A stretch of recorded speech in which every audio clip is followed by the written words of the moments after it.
Welcome to this week in the world of wrestling. Welcome to TWitWoW, the best wrestling podcast made for wrestling fans, by wrestling fans, on the web today. I'm John, that's my cohort and commentary Ashton, and this was our Lucha Underground review.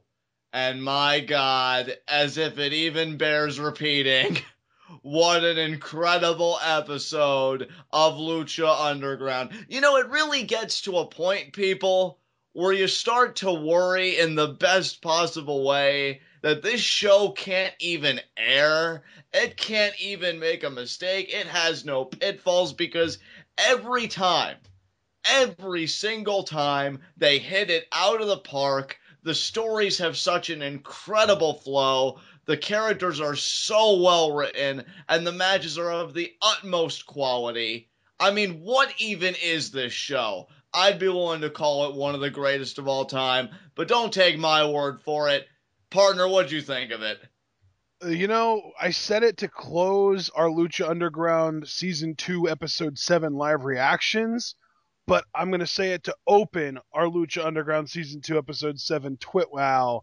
This was the best episode of Season 2 so far, and I don't think that it's even really all that close. I would say that if you would take the 44 non-Ultima Lucha episodes of Lucha Underground and put them all in a bag and sort them on quality from best to worst, the worst one would still be better than an above-average episode of Monday Night Raw, but still, I think this match would be in the top 5. Or this show would be in the top 5, this episode.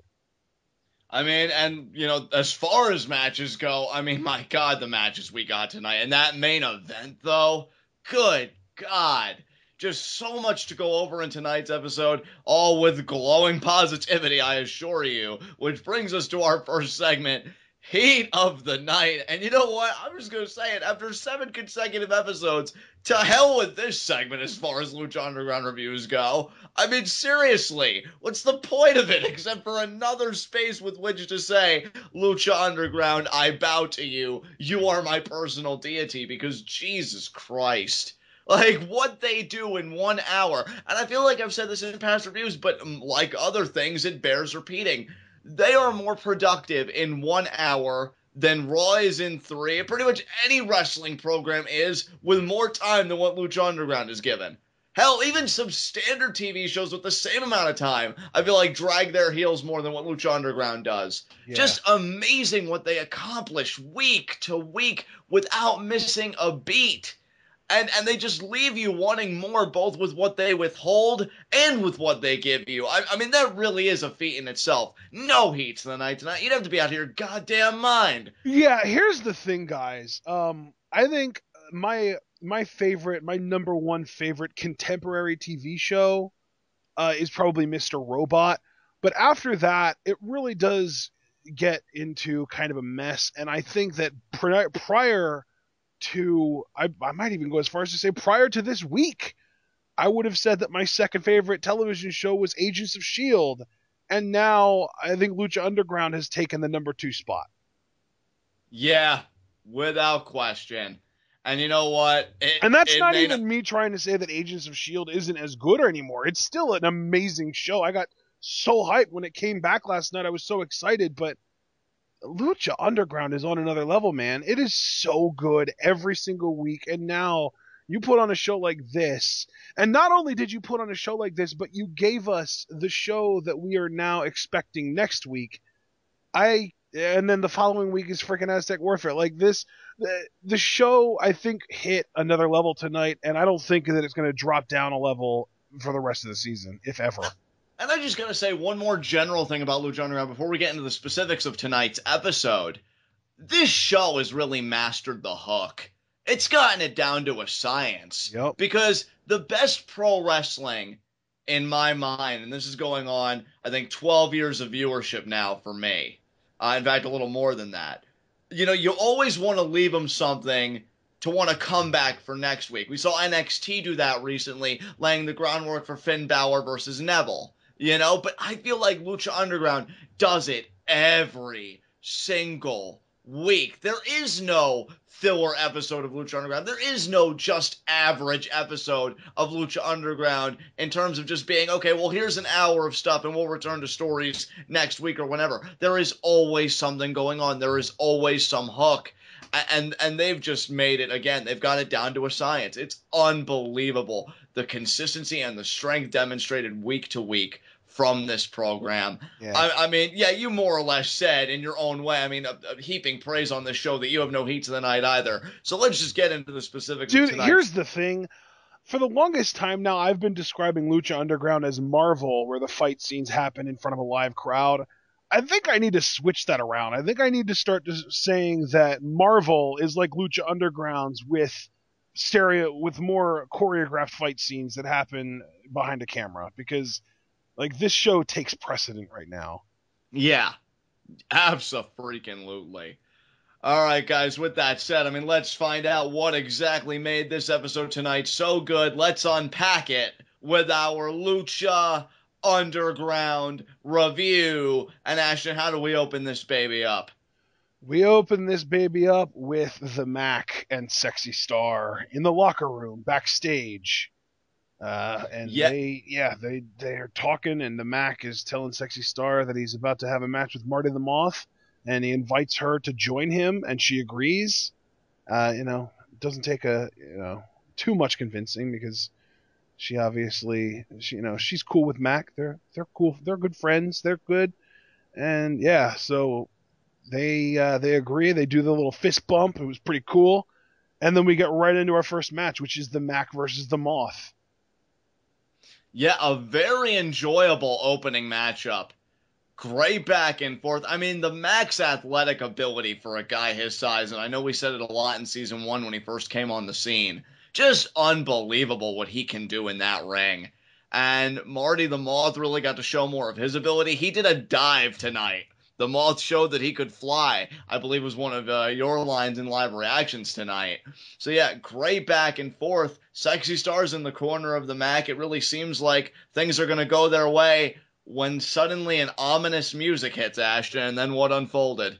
Dude, can I say, before we even talk about what happened, the music was so freaking creepy. Like, you imagine like what the WWE did with Eric Rowan's music when he had his singles run, but then take away the childlike innocence and add a billion factor of just creepy, eerie, like I feel like I'm having a nightmare and a Jack-in-the-Box is about to just attack me. Like, so creepy. It was almost like a freaking bedtime song, like something you would hear from one of those the spinny things that you keep over a baby's bed, but right. It was horrifying. I love, and her name is the Mariposa, which is Spanish for butterfly. But yeah, the music was amazing, and that's not even my favorite part about her. Well, really, my favorite part about her is the performer, Melissa Anderson. She's amazing. But my favorite part about the character is the attire. Oh my God, the attire. They nailed it. You know, one of the things that I've praised consistently about Lucha Underground, I think from the word go, is the aesthetic. And I'm not just talking about the atmosphere and the tempo and the grunge, literally underground kind of look that I know you and I have talked about repeatedly in the past, even down to the costumes for the performers. I mean, immediately Drago comes to mind, because Drago has some amazing costuming for his character. And now you can add Mariposa to that, because I loved how she looked. They nailed it to a T. The wings especially, I was taken aback by. Yep. And while all that is going down and while we're admiring her costume from an aesthetic point of view and just in awe of her, the Mack seems distracted. Sexy Star immediately just registers fear and terror. And Marty the Moth from the top rope hits a curb stomp on the Mack. Yeah. So that's the second time now that the Mack's eaten a curb stomp. Good God. And Marty the Moth gets his first win of the season, which is significant on so many levels. Of his Lucha Underground career, not just the season. Yeah, of his Lucha Underground career as well. Yeah, period. That's it. And this is significant, I mean, for many reasons. One, again, because it is his first, and two, because it was with the help of his sister. So already, in a way, it's kind of showing that the sister is the difference maker here in this pair. Yeah. And I really like that. Dude, everything about this match and just all of the happenings within it was done to perfection. I mean, just the execution was so on point. Just so good. I mean, and then Marty introduces everybody to his sister, again, Mariposa, and they, kind of celebrate. And Sexy Star is sitting on the floor, trying to create distance from them with just this look of sheer terror on her face. Dude, that was one thing that I did. I mean, it's not like I completely let it go without being noticed, because I did say what a performance from Sexy Star, but we really need to drive home. That was an amazing performance from Sexy Star.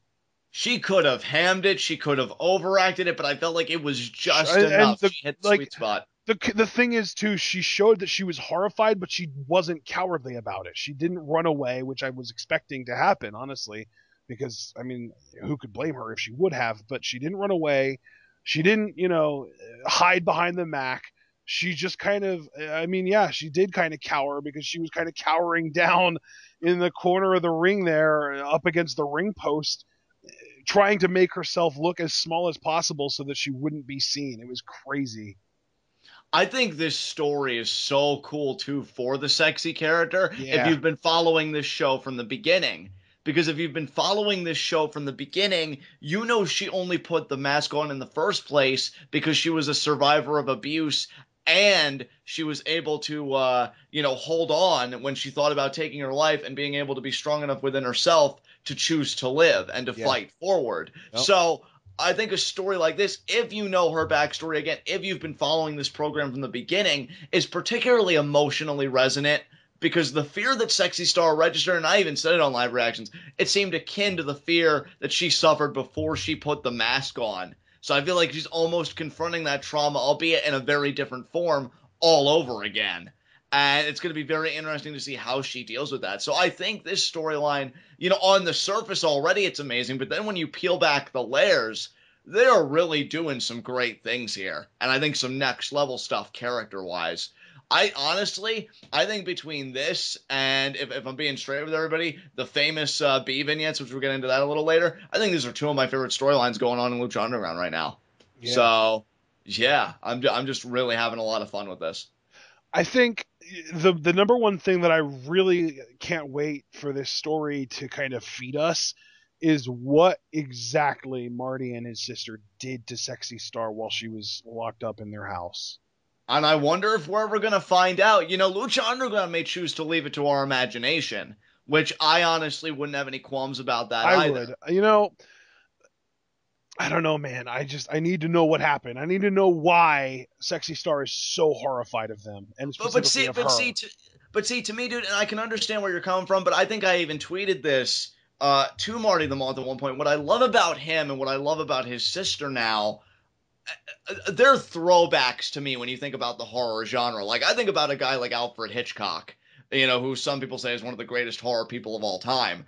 And he realized that the greatest weapon in horror, the greatest tool that you can have, is the human imagination. And I feel like these two prey upon that so much. They're not explicit in their abuse, and they're not gory or whatever. Even Matanza, I feel like, is gory to a degree, because you saw the blood get on the crew's faces when they fed Bale to Matanza, and even Cueto had a little bit of blood on him. But with these guys, it's purely psychologically driven, and it preys upon the mind. So we may not know what happens. If we do, great, because I know Lucha Underground would write it and shoot it and everything like that, and it would be epic. But if it's left to the human imagination, I mean, this is a guy, he skeeves me out when he sniffs Melissa Santos, which he did again tonight.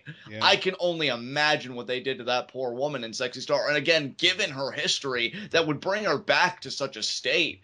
I mean, that to me is enough as well. So I think Lucha Underground, for me personally, can go both ways. I would not have any qualms about it whatsoever. That's definitely something that you're going to be on an island on here, brother, because I need to know. And that's fair enough. I just think you and I have two. What they did to Sexy Star to reduce her to what she became when Mariposa showed up. And you know what? I'm guessing if we know Lucha Underground for anything, I think you will get your questions answered. Yeah. I just love how these two are written and how they embrace horror. Like, it's, again, they're throwbacks, and I'm a fan. So it's just great stuff. Yeah, it's awesome. Up next, we had a really cool video package promoting Fenix and his backstory and just kind of the way that he's gone about, arriving in Lucha Underground and his path in Lucha Underground. Talks about dreams of becoming champion, and my favorite part here, the closing line, he says that he can prove that some fantasies are worth believing in and that some myths become legends. Love that line. Love that line so much. I'll tell you, Fenix is one hell of a babyface. Yeah. This was an excellently, written and filmed vignette. I think they hit all the points. Fenix is kept at the forefront of everybody's mind because he is Gift of the Gods champion. He's in Mill's crosshairs. He's not finished with him yet. It has been, I think, one of, if not the defining rivalry of Lucha Underground in the entirety of the show's history thus far. And just to get him a bit more fleshed out, knowing how people doubted him, knowing that people were saying to him, hey, Lucha Underground, that place is going to eat you alive. What are you doing? And he still went for it. I just think really shows the heart and the fortitude that Fenix possesses, which makes him more likable as a Technico. So I feel like they checked all the boxes and this was well done. Man, this was a really, really like you said well done. That's the exact word I'm going to use. This is a really well done vignette. I will say though, I kind of wish we would be getting more vignettes like what we got last season to really kind of give us the backstory on new characters. Right. Yeah, like we had, just to kind of smoothly transition here, we had Jack Evans in the bathroom peeing, in one of the stalls, and Drago, after Jack Evans is done, kind of gets up in his face and is like, oh, you're the Dragon Slayer? Try and slay me now. And then PJ Black shows up, and all I could think was, I wish we knew more about PJ Black other than just that he is a thrill seeker. And you know what? We may get there. I feel like Lucha Underground, they always have a plan for everybody. It kind of, once again, they're antithetical to our criticism that we raised in our big commentary on WWE, the 10 things that they could improve, which you can check that out on the channel. I thought that was a well-done commentary. And yeah, I feel like they give everybody something. So I think PJ Black, as he personally progresses himself throughout the show, he'll probably get fleshed out more. At least one would assume. I hope so. Yeah, because I love the cinematic style vignettes that Lucha Underground does. And I think one of the most exciting parts of season 1 was when we got the backstory for Fenix and Drago and Pentagon and eventually Cage. Like those backstories where they're just like, this is what this person is. This is what they're all about. Meet them, and soon you're going to get to see them in the temple. Or you've already seen them in the temple, and now you're going to get to see them even more. And now you can relate to them even more because you know their backstory, that kind of thing. I want more of that. Now, I do love this thing for Fenix, though. The Fenix vignette was great. Like you said, it does a really good job of really kind of establishing him as somebody that never should have made it to how far he's made it, and somebody that's got that never say die attitude, and it's just awesome.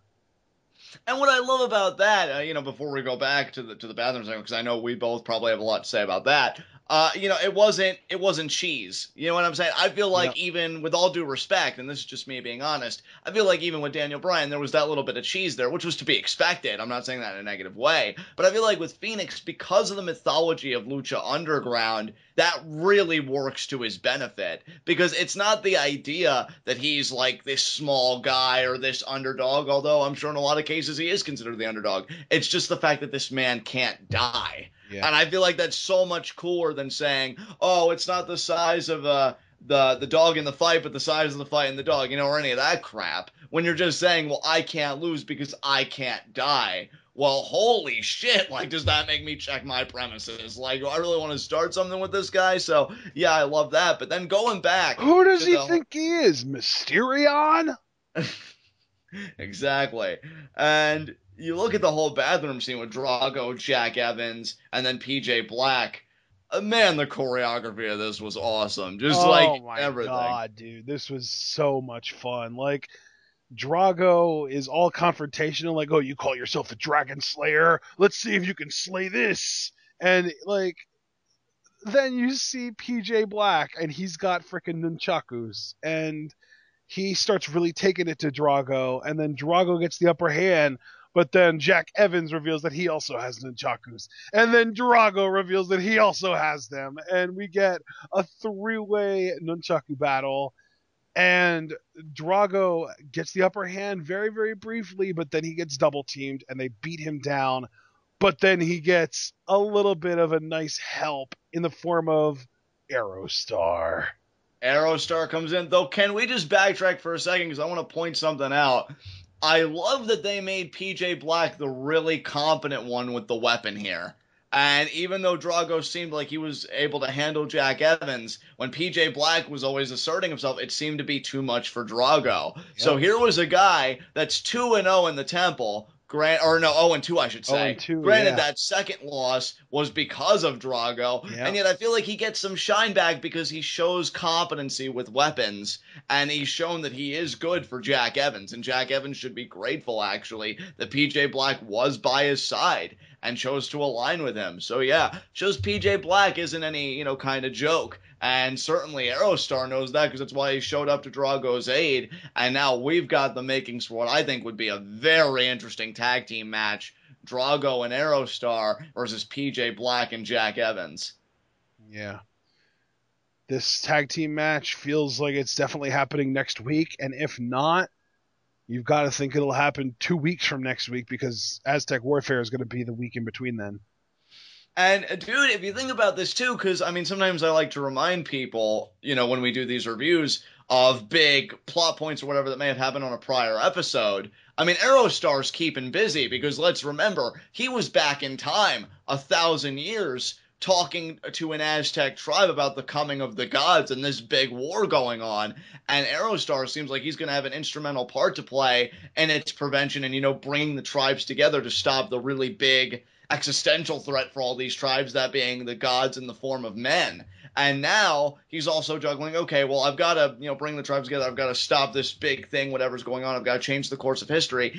And I've also got to have my friends back here against these two young punks looking to make an impact. So very interesting here, everything that Aerostar is juggling. He's definitely one of the busier guys this season compared to last season especially.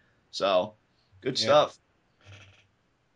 Yeah, man. This was an amazing segment. It got me so hyped when Aerostar showed up too, because like the last time we saw him, it was 1,000 years in the past. So I think it's safe to assume he is in fact not necessarily an immortal who is able to just age infinitely without actually aging. No, he's a freaking time traveler. So there you go. Yeah, if you're an Aerostar fan, you must be loving this season. Because I think it was already teased at last season anyway that he was a time traveler, but it's been definitively confirmed this season in my eyes. I don't know how it was teased last season. I think it was more just, shown that he's a space traveler, but that doesn't always necessarily translate to time travel.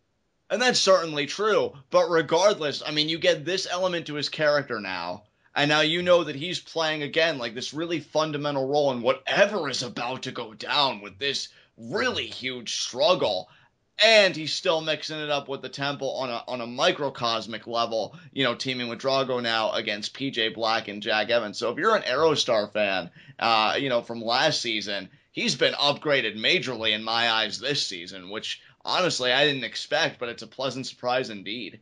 Yeah, definitely. All right, I think we can move on. I think we've effectively dissected this segment. Up next, we had Cage coming out. He's a machine. We get it. Whatever. We had what was supposed to be a no disqualification match between Cage and Johnny Mundo. But when Johnny Mundo's music hits, he's nowhere to be seen. But who is John? Taya Valkyrie, baby. I know that she's Taya Valkyrie that we know, but I think that in Lucha Underground, it's just Taya. Yeah, like with Lucha Underground, how they call Willie Mack just the Mack or just Mack. I think it's just Taya in Lucha Underground. So we're gonna have to get used to the one name name, but regardless, it's awesome that she shows up and she's just like, oh, hey man, just so you know, Johnny isn't here because he already beat your ass 2 weeks ago. So I think now it's my turn to kick your ass. And she ends up in the match with Cage. How refreshing is it? And I know this isn't the first time we've seen it in Lucha Underground anyway, but I'm just saying in general, how refreshing is it to see a women's wrestler bring the fight to a guy, especially a guy that looks like Cage? Yeah. Like, I think that's so fucking cool. Like, yeah, because like we've seen like Sexy Star really bring the fight to like Pentagon, and Pentagon is a killer, but Pentagon also, he's built like a pretty regular dude. Right. You look at someone taking it to someone like Cage. I don't care what gender you are. I don't care what color you are, what religion, what, political alignment, what, sexual orientation. If you are stepping to Cage, you better be prepared to eat an ass whooping, because that is what he delivered tonight on Taya. Exactly. But hey, Taya held her own as best as she could, and I enjoyed this match. Yeah. I think, and I take full responsibility for that. There is going to come a point where I'm going to set aside time to try and get myself more acquainted with Taya's body of work, particularly in AAA, because I know at one point she had a match with Pentagon Jr. that I hear was insane, and I really enjoyed this here. I thought this was quality stuff. Great back and forth. She got her double knees in the corner at one point, which just looked brutal. Yeah. Cage continues to impress with what he can do as a man of his size, and he was really prolonging the punishment. The spot that really made me go, oh, just ended it, where I'm just starting to be like, oh, poor Taya. The suplex over the ropes through the table, because he set the table up on the outside, and he's standing on the ropes, and yeah, Taya just, he powered through, and he suplexed her through the table. And there was another spot that made me wince, and I think it was he had her up in like, I don't know, it wasn't like a fireman's carry. It was like he was gonna like drop her into a spine buster. He had her up in that position, and he drove her back into the barricade, and then he threw her at the ring post, and she just bounced off of it. Like her dude, what can I say? She's really good. Yeah, dude, amazing selling. Yeah, sell, like she just flopped around like a freaking rag doll, and yeah, she's awesome. I mean, we knew we liked her based on her look and her attitude and her double knees to the corner that we saw a couple weeks ago.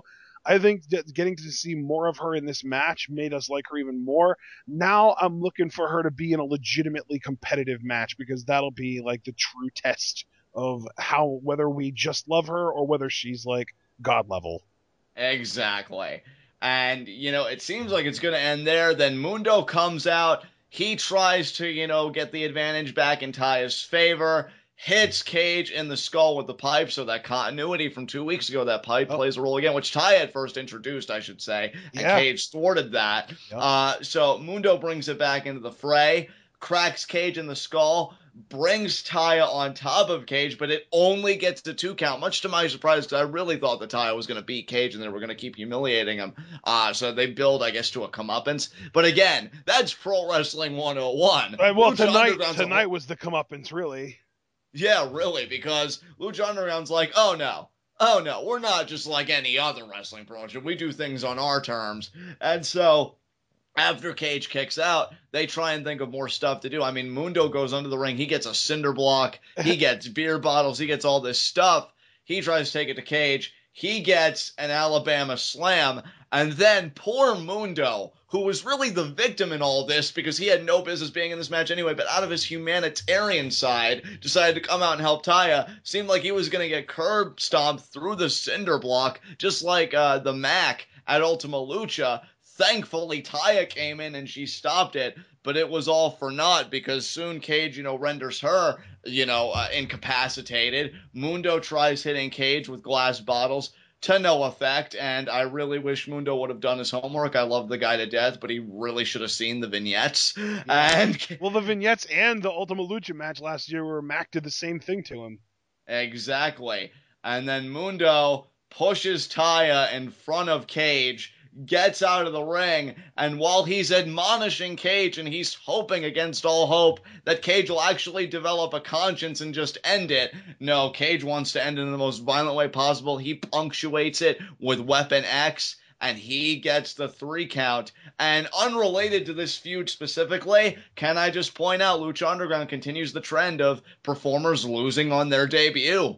You know, just this is Taya's first matchup, and she loses. Yep. And you know, that's funny too, because I actually saw someone, there was a post in the Lucha Underground subreddit over the course of the last week where, you know, how like WWE has these unwritten rules of wrestling where like, if Cena hits you with 2 shoulder blocks, you have to take a swing at him, and he's going to duck it and then hit you with the proto bomb. You know what I mean? Right. And one of the unwritten rules, like someone was trying to say that it was unwritten rule that male luchadors always lose on their debut, and I pointed out that like there were a bunch of guys that didn't, like, you know, Mundo and Blue Demon and Son of Havoc and like Fenix and all those guys and stuff from earlier on in season 1. And I think that this also proves that it's not mutually inclusive that females will always win on their debuts either. Certainly not. I mean, case in point, Taya falls to Cage tonight. Yeah. And Cage, he wanted some more of Mundo, but, you know, Mundo didn't get back in the ring. You know, he left Taya there. He's going to regroup, and I know this rivalry isn't over because Cage hasn't taken the pound of flesh from Mundo yet, and with Aztec Warfare in 2 weeks, I mean, you got to wonder if it's going to come to a head before then, or if there's going to be a special interaction between these two in Aztec Warfare. I'll be curious to see how that plays out. And you know what? Yeah, I agree with you completely. I think Cage and Mundo are going to be kind of locking it up a little bit at Aztec Warfare, but I also wanted to bring up from a couple seconds ago, Sexy Star also lost on her debut, didn't she? Because her first match was against Son of Havoc, and he beat her with the roll-up with the tights. That's right. So yeah. Frickin' A, guy on Reddit, you're wrong. Well, there you go. Yeah, this match was honestly, you know, I'm gonna just come right out and say it. This match was tough to watch because Cage just manhandled both Taya and Johnny.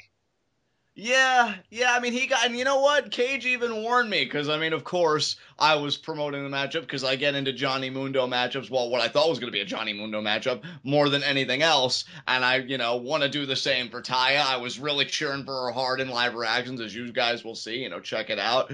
And yeah, Cage got this one. He said I was going to be left heartbroken, and he was right. I hated seeing Taya in that state, but I gotta be honest, me being Johnny Scumbag and kind of a prick, I'm glad that Mundo's okay, because again, Aztec Warfare's in 2 weeks, and he's gotta be #1 contender. So, Taya's alright. I mean, again, she lived to tell the I'm tale. gonna tweet at Taya that you're glad she got beat up instead of Johnny Mundo. Did I say that? Don't put words in my mouth, sir. Yes, Don't you put did. words in my mouth, sir. I did not say I'm glad that she got beat up. I wish she would have won the match, but she could... You're glad that she got beat up instead of Johnny Mundo. Well, instead of Johnny Mundo, yes, it was a sacrifice that had to be made. Yeah. But you know what? I'm not even gonna contend with you, because I know you're gonna have a hard week next week with what's coming, but we'll talk about that a bit later. How about if it's not that far away, actually. Up next is Famous B, and then that. Oh, really? Nice. But yeah, I agree with you, dude. I enjoyed this match, and I enjoyed that they took the brutality to a level where, sincerely, it made both you and I kind of went like, oh man, especially that suplex through a table. Yeah. Like, I was like, man, it was crazy. But if that's the kind of work we I think can expect... the one thing I wasn't a big fan of about that specific spot was how quickly Cage recovered from it. Because, like, he set up 2 tables, and both he and Taya went through the tables, so why would he not feel those effects? Like, when somebody does a superplex off the top rope, they sell it because they're still in pain because they still took that big bump. But Cage took a bump from the ring to the outside through a table, and he completely no-sold it. I mean, maybe because he's a bigger guy, they want to do what I would kind of call Mill's Law after Muertes and how he recovers. And, you know, and I gotta say, like, if that is the case, if they do want to treat bigger guys like that, I'm cool with that. Yeah, I guess that makes sense. I don't know. I feel like there wasn't really any evidence of Cage having that super healing factor before that spot, and then in that spot, it kind of showed up.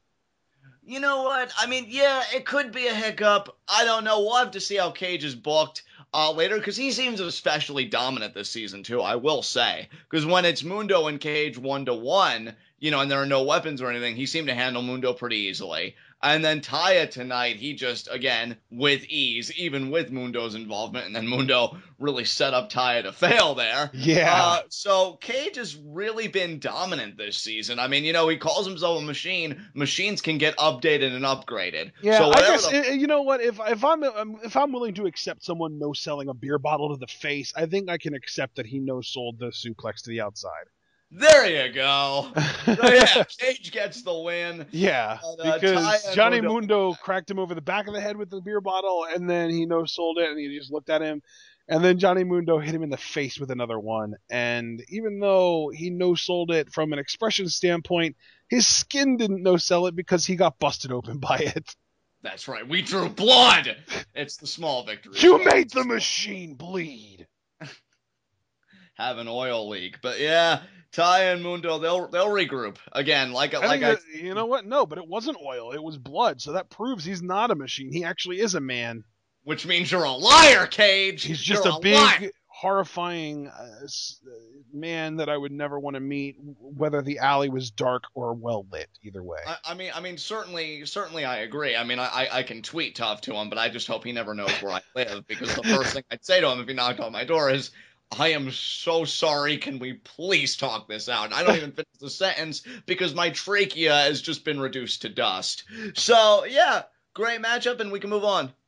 Up next was Famous B's third vignette. This was a weird one. This one he had a wizard hat, and he used his newfound wizard powers to take some random woman who was like a bum with a walking stick and a missing tooth and no job and no car, and turned her into like a super hot model. Yeah. So now, John, I'm curious. Who do you think this female was? I'm trying to remember, because one of our TWitWoW fans, and I know she follows me on Twitter, and I think she follows you too, Jackie, said that if I like Taya, I believe her name was Daphne Blake, but I could be wrong about that. I think it was something Blake. Jennifer Blake? Also, is it Jennifer Blake? I think it is Jennifer Blake. I mean, I know that that's the name of a wrestler, but I don't know. I could go on Twitter real quick and find the tweet where she mentioned that name if you want to keep talking about this segment. I mean, what did you think of it? It was weird. Yeah, I mean, I really don't know what to... I mean, I enjoyed it. Honestly, I'm just getting to the point now where I'm just eager for Famous B to actually, wrestle again. Yeah, I'm really curious, what it's going to be like when he gets back in the ring, how he's going to be booked and all that stuff. I mean, I've said before, right, that I'm just so happy that Famous B has got something to do. And I already said earlier in the show tonight that these vignettes, this whole story, whatever he's doing with 423 Get Fame, that is 423 Get Fame, it is a legitimate number, you can call it and leave a message and it will help you get famous. It's one of my favorite storylines going on right now because, again, it's such a contrast to everything else going on in the temple. I mean, the aesthetic of it, because we use that word a lot with Lucha Underground, it's bright, it's colorful, it's vivid. As far as Famous B as a personality, again, he's not brooding or dark or this and that. He's very, in your face, charismatic, vivacious, all of that. So I love it. I just love the contrast it is to everything else in the temple. And then, him just transforming this woman who may or may not be a AAA talent. We don't know. I mean, I doubt she shows up again. I think she was only here for this one vignette. Well, for what it's worth, I did a little Googling of Jennifer Blake, and she is working in AAA, so it is possible that it was her. I'm just trying to remember what the woman in the vignette looked like compared to an image of Jennifer Blake, because I'm wondering if there's any similarity or if that's just me being stupid. And I don't know. Maybe it was I don't think it would be you being stupid as much as it would be just you struggling to remember something. That's right. That doesn't make you stupid. Yeah, I'm curious where this is all going to go. And here's the thing, too, and I believe I mentioned this, it may have even been last week on, Lucha TWitWoW or 2 weeks ago. All of these people calling that number, are those voicemails going to lead to something? Are the people calling going to lead to something? Or is Famous B going to be like, of all the messages I got, these people were the best, and then you get new debuting LU talent? I think there are so many avenues that this can go, and that's why I'm so enthralled with it.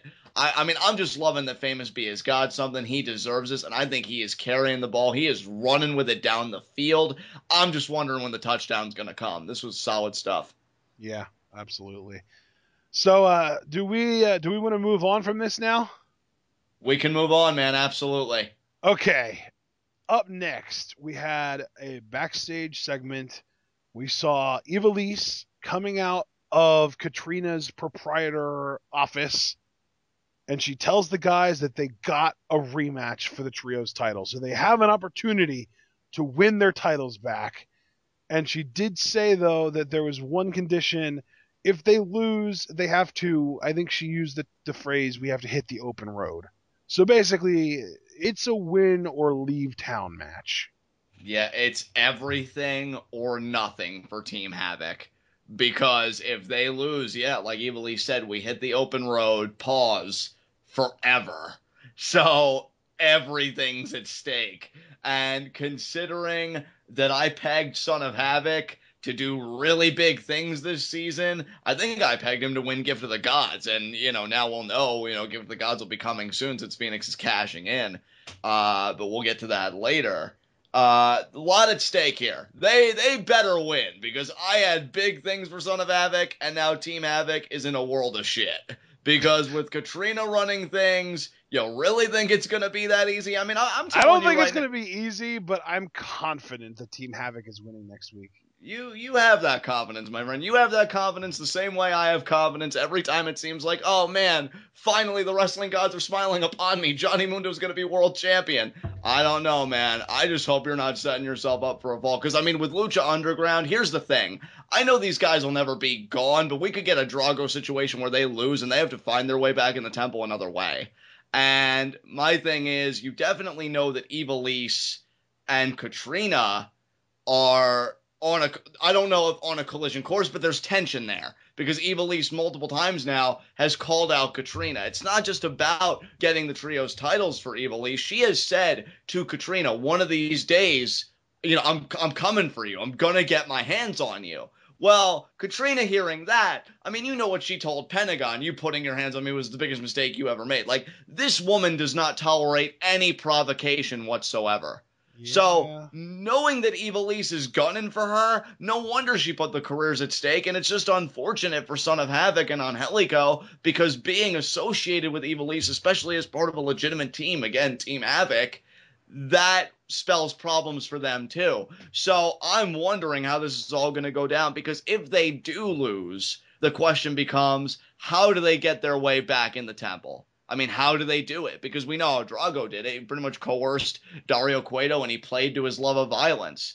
Said, look, I mean, I've beaten Prince Puma. I've gotten that win. I deserve to be in the match. And you love violence. Imagine the violence I'll inflict on Hernandez. What leg does Team Havoc have to stand on if they don't get the job done next week? So that's what I love about this situation, because, yeah, I can understand wholeheartedly, and I'm being serious, why people would think that Team Havoc would win the championships. Disciples of Death really haven't been that impressive as a team. They've never defended the titles from what I recollect. No. So this would be their first title defense. Yep. They're not exactly these really prominent or pronounced champions. So on that hand, I totally get it.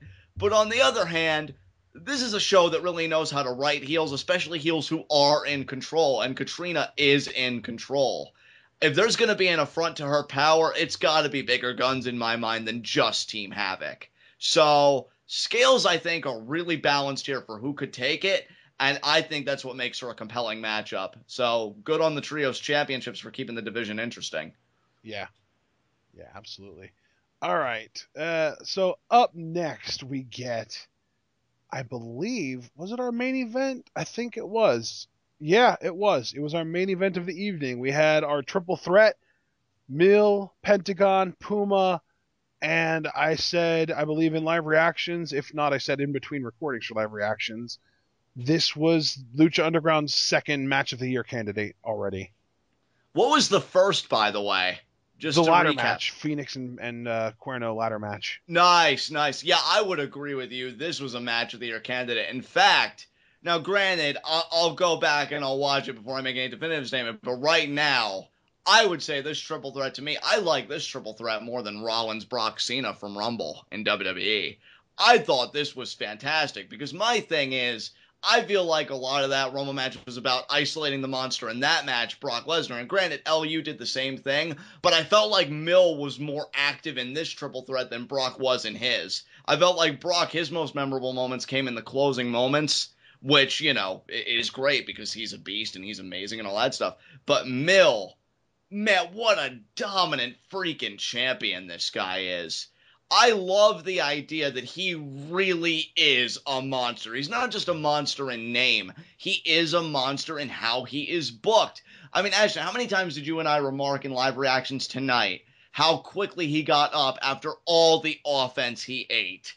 And really, to me, the most telling spot of this match, to just show you how freakish Mil Muertes is, at least in my opinion. Maybe Ashton could think of a different spot that proves the point better. But when Puma and Pentagon were exchanging super kicks using Mil Muertes' skull, and it finally took them both doing a super kick simultaneously after multiple super kicks on both sides to get Mil off his feet. And even then, I feel like he recovered within a few seconds. Like, this guy is so hard to slow down, but what was interesting and what I also noted and what I liked about this, you know, the longer a match goes, the more that recovery factor kind of diminishes a little bit. I don't think it ever really goes away, but the recovery time does get a bit slower because there were times it seemed like, okay, well, Mill's struggling a little bit to get to his feet, but never in a way that made him seem human. Never in a way that I think really exhibited any kind of mortality or anything like that. I just think they've got Mil Muertes to a T right now, dude. Yeah, this legitimately was the scariest Mil Muertes has ever been because, you know, last season he was kind of scary because of what he did to Fenix, and then it was kind of scary to think that someone could finally beat Prince Puma for the title after all of these defenses that we've seen him successfully have and defend his title in. And now you've got Puma, who's the same, I mean, essentially the same Puma that it took a super flatliner from Mill last year to beat, and Pentagon Jr. in the same match. And not only does Mill win this match, but he literally wins it by beating both of them at the same time. Yes. I freaking love how Mil Muertes has been booked as world champion. From winning the title to the first defense with Ivelisse, and then you give Pentagon that great moment breaking his arm, but then Mill's comeback when he tears the cast off, which I believe, was just last week. And he lays both guys out, and he does it again. As if to say last week was really a spoiler for this week, and you just don't know it. I love the consistency with his dominance. I freaking love it. Because, see, that's the problem, too, with some monster characters, especially nowadays in WWE. I know they're probably trying to really rebuild one that's more modern with Braun Strowman. But if you look at the Kanes and, particularly Kane, because I know Undertaker hasn't been on a full-time schedule for a while now.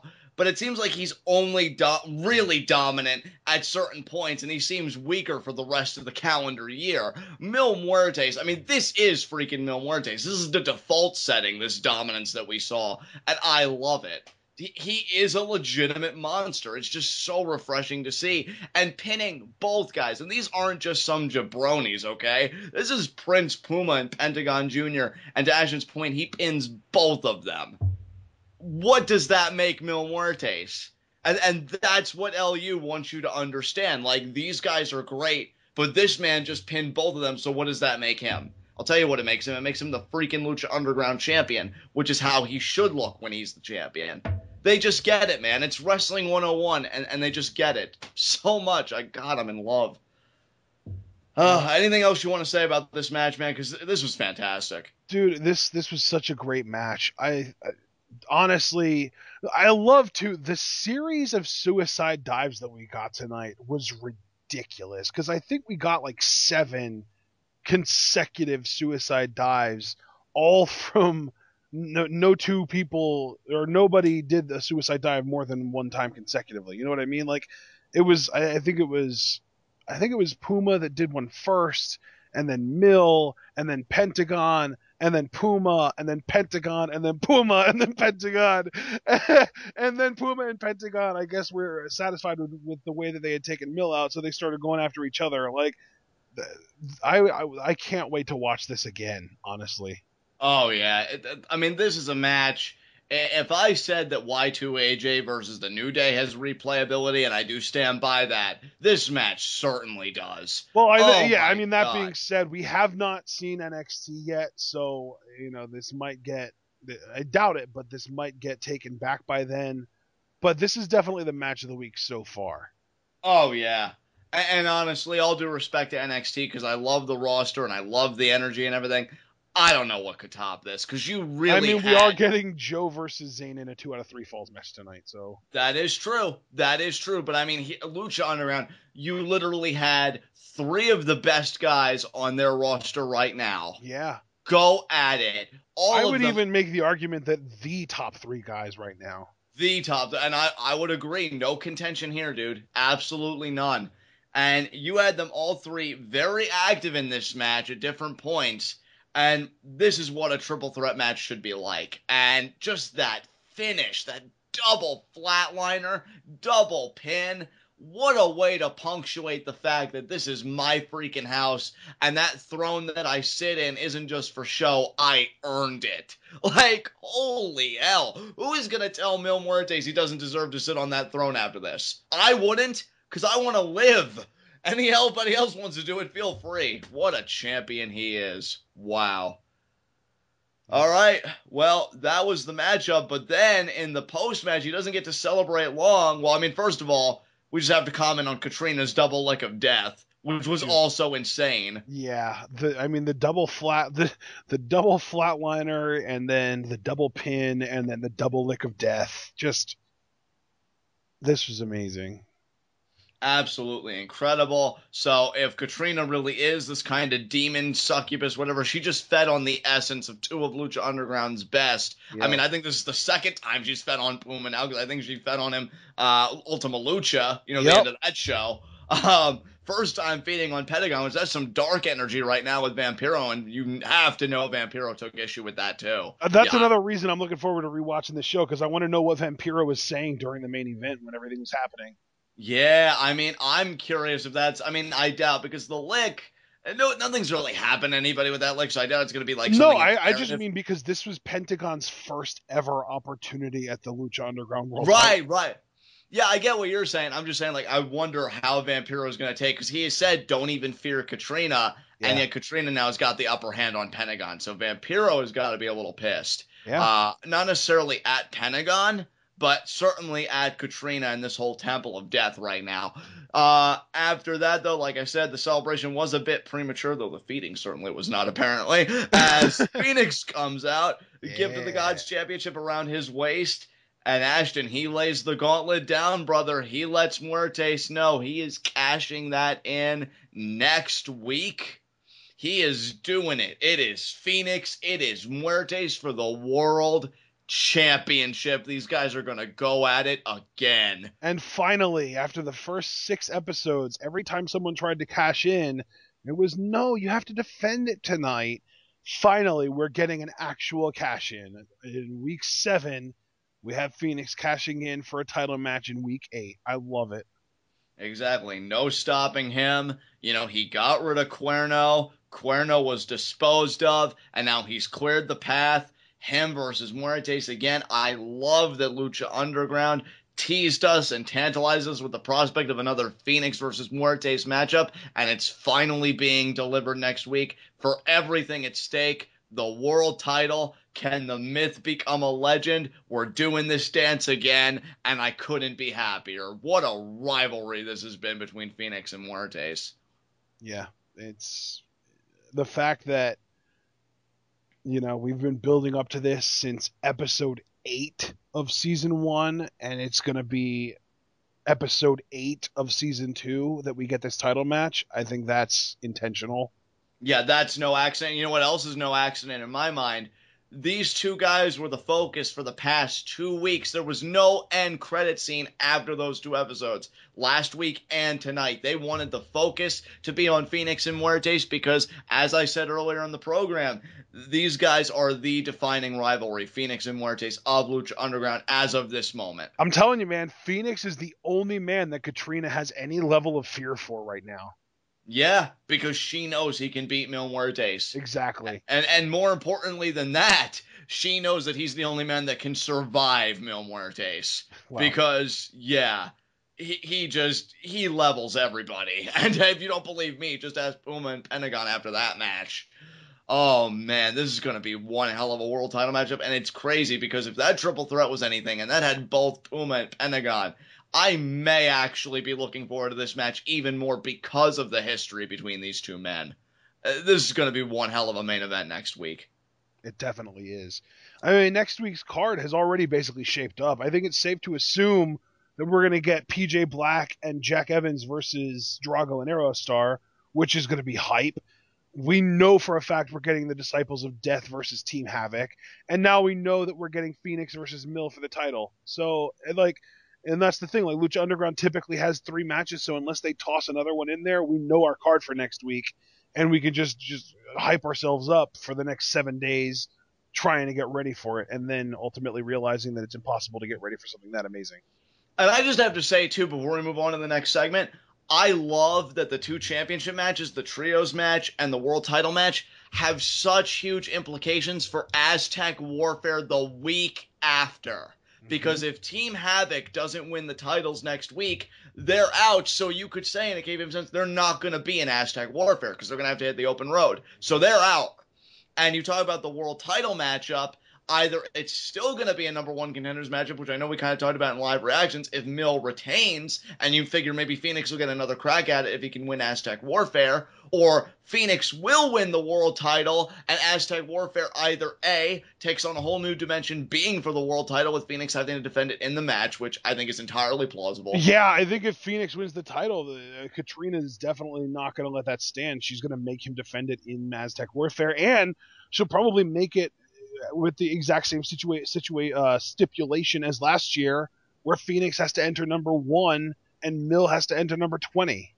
Which, again, I completely agree. I think that's what's going to happen, and it's entirely plausible. Or maybe because Katrina wants it definitively to be a one-on-one basis, Fenix and Mil's interactions with each other, she'll keep it number 1 contender, but she'll still feed Mil that advantage of coming out last. The 20 spot, yeah. Yeah, and then he wins, and then because he doesn't have to worry about anybody else, meddling in his affairs with Fenix within the confines of Aztec Warfare, he gets Fenix again one-on-one, and they can game plan and strategize.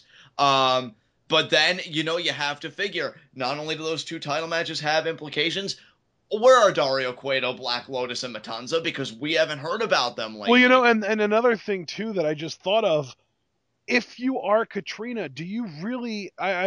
here's the thing. If Fenix beats Mil next week for the championship, do you really want Mil to be in a one-on-one situation with Fenix again after that to try and win the title back? That is a good point. Because, to me, if you're Katrina, because I don't think anyone would try and claim that Fenix is the best in the temple. I don't think anyone would try and claim that he's the best or the toughest or anything like that. I think he just has Mil's number because they're destined to they're like yin and yang, 1,000 deaths and 1,000 lives. Like, it makes sense that Fenix would just kind of have Mil's number in that sense. So, I mean, if you're Katrina, it would make all the sense in the world for Fenix to be the number 1 entrant in Aztec Warfare because you're hoping that he gets eliminated before Mil shows up, and then Mil can just take on a few people that he can probably handle easily and win the title back without even needing to beat Fenix for it. Well, to take your I apologize for interrupting you, but I just want to make one more point. And if Mil would win the title back then, we know now Katrina doesn't offer rematch clauses, so he wouldn't have to beat Fenix for the title again. And while I agree completely with just all of the logic and how you logically supported that, if we were to take your logic, in my mind, to its conclusion, I can't see why Katrina just wouldn't occlude Fenix from Aztec Warfare in the first place. Not even allow him a spot, number 1 or otherwise. Why even risk Fenix winning that match when you know that life apparently has death's number. 1,000 lives is the number of 1,000 deaths. So, I don't know. It could be that Fenix loses. He may get amped up, try and reamp himself up about Aztec Warfare, and then Katrina informs him, maybe in the opening cinematic, because you have to figure Aztec Warfare, I wouldn't be surprised if it took up the whole show.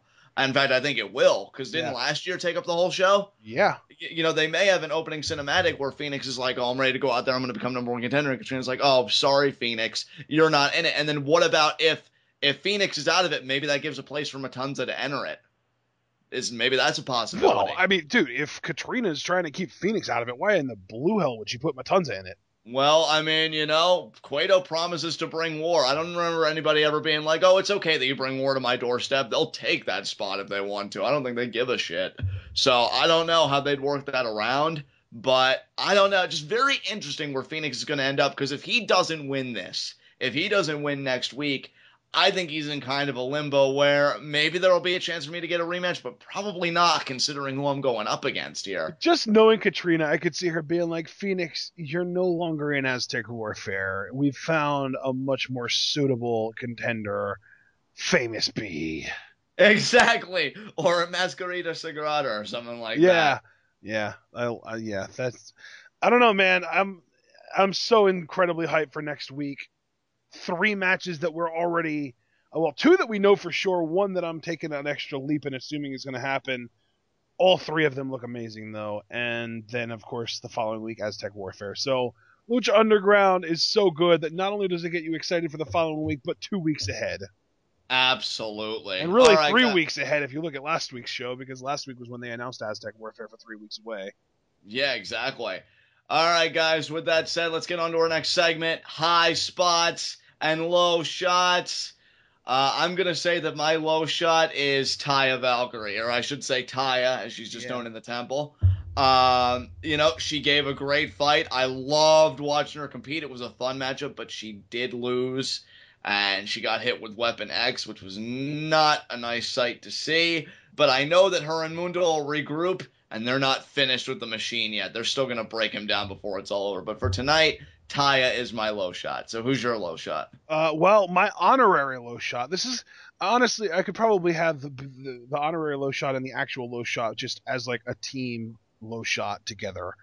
But the way I'm going to structure it is I'm going to say my honorary low shot is going to be Sexy Star, because, Mariposa is in the temple and Sexy Star is clearly scarred for life by her presence. And my actual low shot is going to be the Mack, because he not only did he lose a match tonight, but he handed someone their first ever win in the temple. Yeah, that's true. Wow, that's crazy, man. Yeah. All right. My high spot, I'm going to go for the clear-cut one this week. Muertes. Yeah.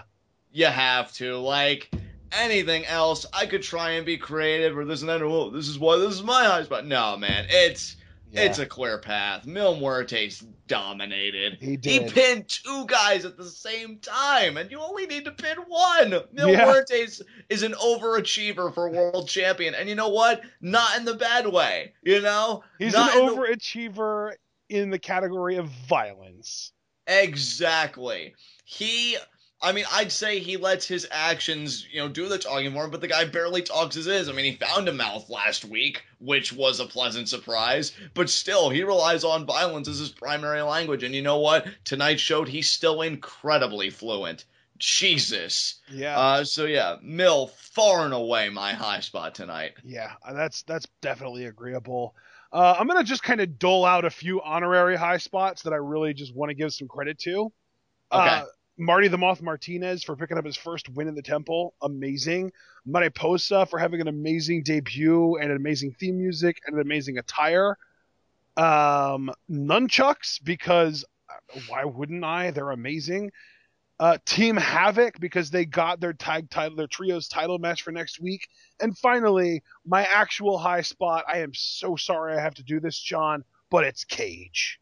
I can't even blame you. I don't resent you for it or anything. He dominated. I think that it's no coincidence that both of our high spots tonight, in some way or another, beat 2 people in their matches. Yeah, really. That's Your actually guy, funny that you your say guy that. legally beat 2 people. My guy won a singles match where he just happened to be fighting 2 people at once. Exactly. I mean, I gotta give it to Cage. I hate to admit it, it tastes like glass going down. He said again that he was gonna leave me heartbroken with all my support of Taya and Mundo, and he achieved it. So even for putting Johnny Scumbag in his place, that should Yeah. warrant a high spot. Yeah, there you go. So there you go. Cage deserved this, and believe me, I hope that's the last time I have to say that sentence for a good long while.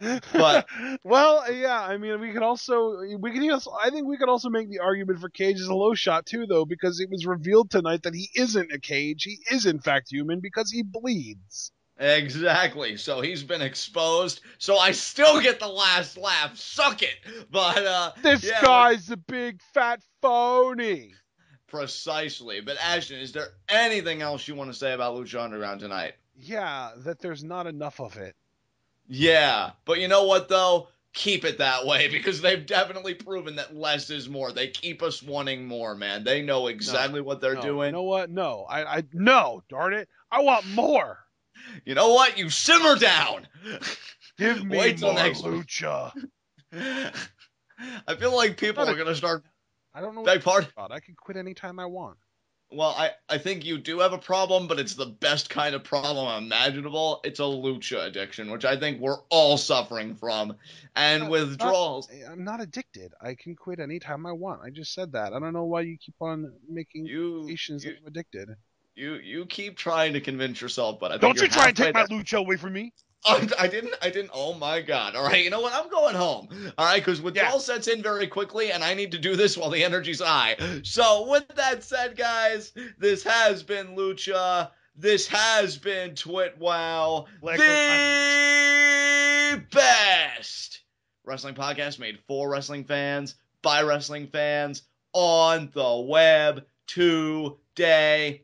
I'm John. That's my cohort and commentary, Ashton. Guys, be sure to comment and subscribe on YouTube. Ashton, what question you have for our subscribers this week? Why is there not more of this? That is a legitimate question. I guess I'll throw my own out there. Who do you have between Fenix and Muertes next week? Who is walking? You know what? You finish your question, and then I have one like a legitimate question that I want to ask. Fair enough. My question is, who do you think is walking out Lucha Underground champion, the man of 1,000 lives, or the man of 1,000 deaths? Who's walking out champion? Ashton, what's your question? Okay, my question, because this is just a question that's only going to be relevant for 1 week anyway.